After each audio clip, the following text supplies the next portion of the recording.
What is Thanksgiving? Is it a harmonious feast shared between pilgrims and Native Americans, is often portrayed in our collective memory? Or does it mark the beginning of a darker saga, one that some would call the onset of a genocide?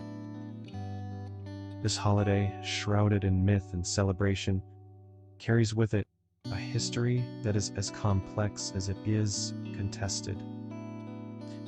Today, we peel back the layers of Thanksgiving, tracing its origins from the 17th century to its evolution into a national holiday. Prepare to uncover the raw and unvarnished truths as we present a history that challenges the familiar narrative, revealing the profound heritage about a day that is both revered and mourned. The Pilgrims, part of a sect that sought to separate from the Church of England, opposed the Church's elaborate ceremonies and structure, which they believed strayed from biblical teachings. They envisioned a church that was autonomous, where the congregation followed a simpler form of worship based directly on Scripture. Their radical beliefs were not just a religious stance, but a political challenge to the intertwined authority of church and state, leading to their persecution and eventual flight from England. Across the ocean, the Wampanoag people had lived for millennia with a deep connection to the land. They, along with other tribes, had complex societies with established trade networks, diplomatic alliances, and at times, fierce conflicts. The Wampanoag had been trading with Europeans for decades, but the arrival of the Pilgrims was a turning point. Squanto, a Wampanoag, who had been enslaved and taken to Europe before returning home, played a crucial role in mediating between the two groups. In this era of exploration and conquest, the interactions between Europeans and Native Americans were varied, ranging from mutually beneficial trade to violent conflict. Both sides were complex, with their own values and practices that could seem foreign and, at times, cruel to the other. Native American tribes had their own forms of warfare and justice, which could include acts that were brutal by European standards. Captives could be subjected to ritual torture, which served as a form of social catharsis and a means of reinforcing tribal solidarity in the face of loss.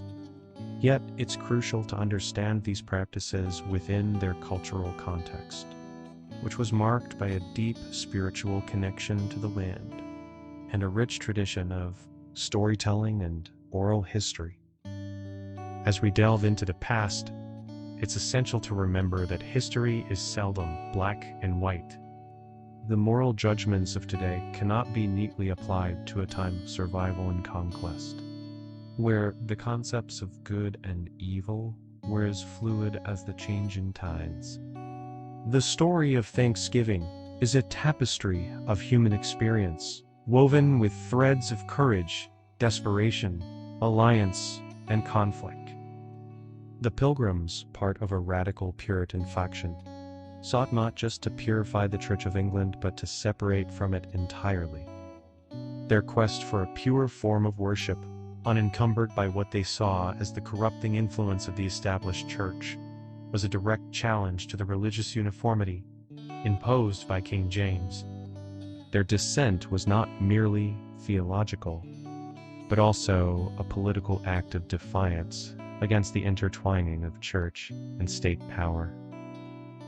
In Leiden, the Pilgrims found the religious autonomy they craved, but their time in Holland was marked by economic hardship and cultural isolation. The Dutch society was more liberal and commercially focused than they were accustomed to, and the Pilgrims feared the erosion of their religious values and English identity. This concern, coupled with the desire to evangelize in a new land, propelled their decision to embark on the perilous journey to America. The agreement known as the Mayflower Contract with merchant adventurers was a pragmatic step, but it also reflected the Pilgrims' commitment to community and mutual responsibility. The contract stipulated not only the financial arrangements, but also the collective welfare and governance of the colony, setting a precedent for a community-oriented approach to colonization. The 66-day journey of the Mayflower is emblematic of the Pilgrim's resilience.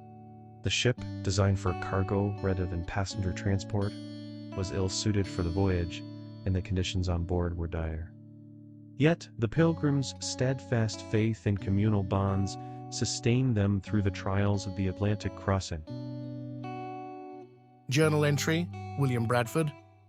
Being thus arrived in a good harbour and brought safe to land, they fell upon their knees and blessed the God of heaven, who had brought them over the vast and furious ocean. Drafted as a response to dissent among the passengers, the Mayflower Compact was a seminal document in the history of democratic governance. It established a framework for self-governance and collective decision-making, principles that would echo through American history. The Compact's assertion that government derives its powers from the consent of the governed was a radical idea that would influence future democratic charters, including the Declaration of Independence and the U.S. Constitution. The selection of Plymouth as the settlement site was a critical decision. The area's cleared fields and running streams presented an inviting landscape for the weary travelers. The absence of the Patuxent, victims of an epidemic brought by Europeans, was a tragic stroke of fortune for the Pilgrims. It provided them with a cleared land to settle, which they saw as divine providence. Importantly, the Pilgrims did not arrive with the intention of causing harm or conflict with Native Americans. They were largely unaware of the complex societies they were about to encounter, and did not foresee the future consequences of their settlement. Their first winter was a brutal test of survival, with nearly half the colonists perishing. Yet those who survived laid the foundations for a community that would endure, embodying the ideals of self-reliance, faith, and democratic governance. Journal entry, William Bradford.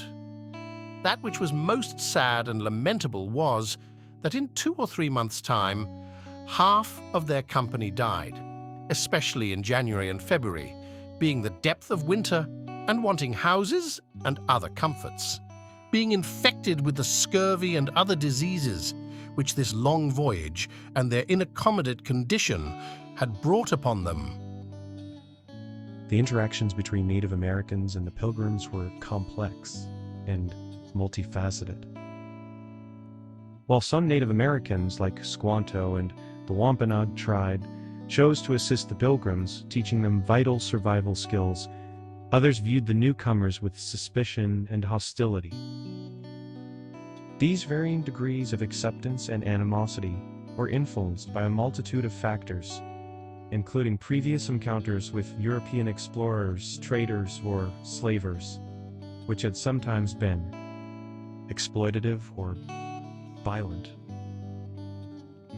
The diversity of responses to the Pilgrims can be understood against a backdrop of intertribal dynamics and the impact of European colonization. Some tribes saw alliances with Europeans as a strategic advantage against rival groups, while others recognized the threat of land loss and cultural erosion that these new settlers represent. The history of Native American and European interactions prior to the Pilgrims' arrival set the stage for a cautious and, at times, adversarial relationship.